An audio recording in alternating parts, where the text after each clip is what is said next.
This week, a startling political drama is unfolding across the Middle East, and at its center stands Donald Trump. On his latest diplomatic tour, the US president has charted a course through Saudi Arabia, Qatar, and the UAE, but has pointedly left out Israel, America's longtime ally in the region. This move is more than symbolic. It's sending ripples through global diplomacy and raising serious questions about Trump's motives. For months, tensions between Trump and Israeli Prime Minister Benjamin Netanyahu have been simmering. Now, they appear to be boiling over. At the heart of the rift are Trump's recent maneuvers, easing pressure on Iran, abruptly ending US strikes on the Houthis in Yemen, and preparing to lift sanctions on Syria, all without coordinating with Israel.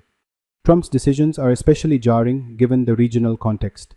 Since late 2023, Israel has been waging a relentless military campaign in Gaza, following the October attacks by Hamas. Netanyahu's government is pushing controversial plans to annex the West Bank and solidify control over Gaza, actions that have drawn increasing international criticism. Trump, however, seems more interested in personal optics than in standing firmly with Israel. Take the Houthis, for example. Just days ago, they fired missiles at Ben Gurion Airport in Tel Aviv.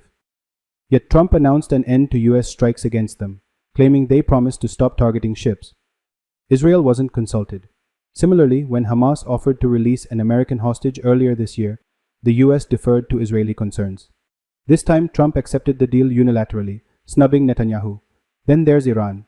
Netanyahu has long pushed for dismantling Iran's nuclear capabilities, by force if necessary. But Trump is charting a different course, openly declaring his desire to strike a new deal with Tehran. He wants the optics of peace, even if it leaves Israel isolated. In Syria, the story is the same. Israel continues to conduct military strikes there, targeting Iranian-backed forces. Meanwhile, Trump plans to meet Syria's controversial new leader, Ahmed al-Sharaa, and lift US sanctions, again, without Israeli input. So why this divergence? It's not ideology, it's personal. Trump's approach appears transactional. He's cultivating ties with Arab monarchies that offer him tangible benefits. New Trump towers, golf tournaments, business deals for his family, and even a luxury Boeing 747 from the Qatari royals. These countries are flattering him and investing in his ventures. In return, they're getting political favor, possibly even US nuclear technology, without the burden of normalizing ties with Israel. This is a dramatic shift from the Abraham Accords, which Trump once championed. Back then, normalization with Israel was the price of partnership. Today, it's no longer on the table. Trump's critics argue that his motivations are self-serving. Rather than advancing US strategic interests, he's pursuing personal glory and legacy building. He's even floated grandiose ideas like turning Gaza into a luxury destination, before abandoning the idea when Netanyahu moved to occupy it. This break with Israel isn't just personal, it's historic. For decades, the US and Israel operated in close alignment.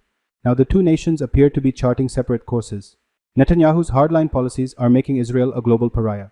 Trump, perhaps sensing this, is distancing himself, but not out of principle. Where President Biden tried and failed to shift Netanyahu's course for the sake of peace, Trump seems to be acting solely in pursuit of his own legacy. In the end, Trump may well reshape the Middle East, not by forging lasting peace or promoting democracy, but by recalibrating alliances around his own interests. And in doing so, he's sending a message. Under his leadership, the old rules no longer apply. Even the closest allies are expendable.